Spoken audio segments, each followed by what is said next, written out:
Okay, so we all talk about ChatGPT, right? But what are people really doing with it? I'm talking hundreds of millions of people every single day. Well, a massive new paper from researchers at OpenAI and Harvard just gave us the first real peek behind the curtain. And trust me, some of this stuff is going to surprise you. It might completely change how you think about AI. So first things first, let's just wrap our heads around the scale here. That word unprecedented gets tossed around a lot, but for ChatGPT's adoption, wow, it's not even close to an exaggeration.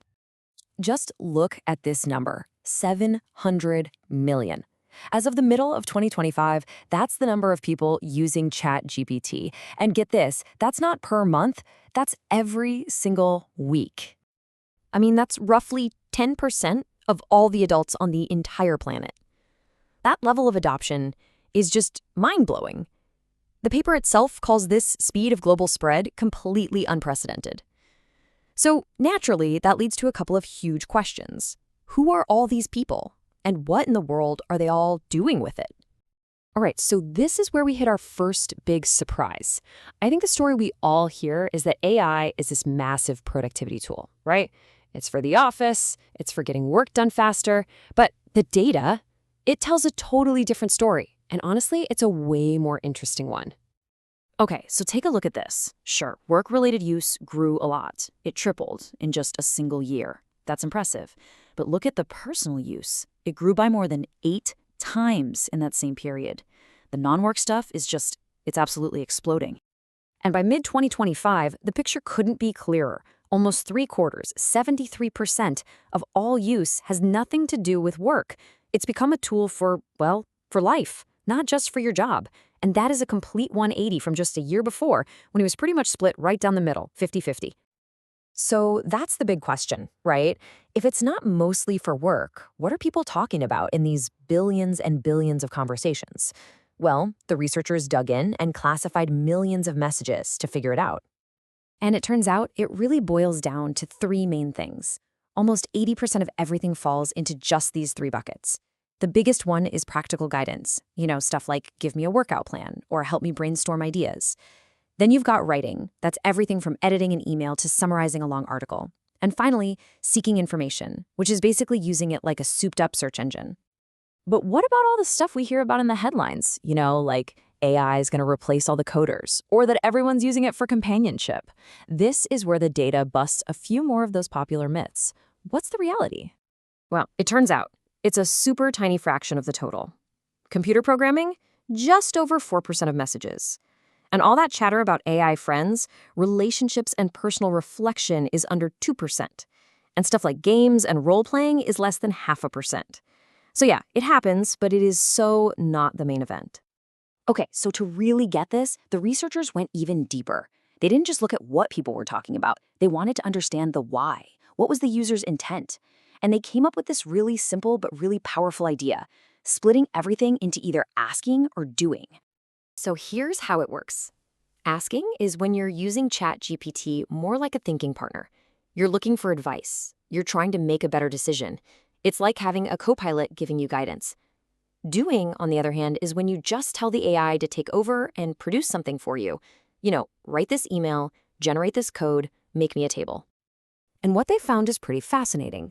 People are actually asking for advice more often than they're telling the AI to do a task. But here's the kicker.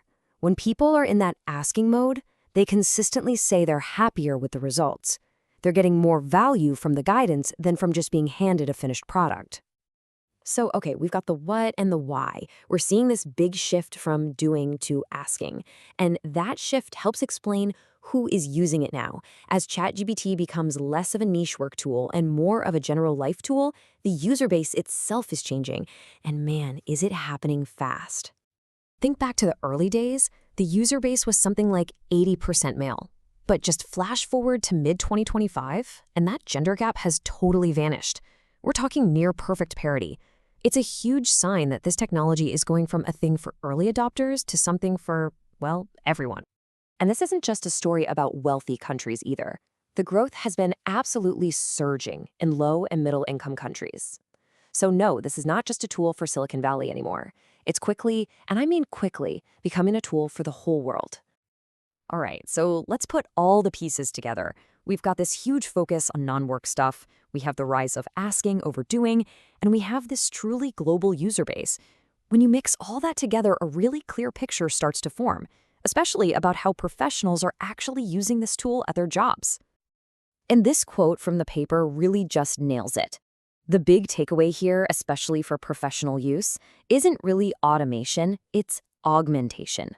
It's becoming a support system for the toughest, most human parts of our jobs, trying to understand complicated information and making those really hard decisions. And just look at this. This breaks down what people in different professions are doing. And it doesn't matter if you're a manager, a programmer, a teacher, or in sales, look what keeps popping up at the top of the list. Making decisions and solving problems. That right there, that's the co-pilot model in action. So what's the big picture economic impact here? The paper makes a really strong case that the main value isn't just about doing things faster, like cranking out reports. The real economic engine is decision support. It's about helping people think through tough problems and make smarter choices, which boosts productivity in the most valuable parts of their work. Whew. Okay, so we've covered a ton of ground here. We've seen the absolutely massive scale of this thing. We've busted some of those common myths about coding and AI friends. And we've landed on this really powerful idea of AI as a co-pilot for our minds, something that helps us not just do more, but actually think better. Which really just leaves one last question for you. This technology is being shaped right now by the goals and intentions of hundreds of millions of us. So, now that you know how the world is really using AI, how will you use it? Thanks for watching.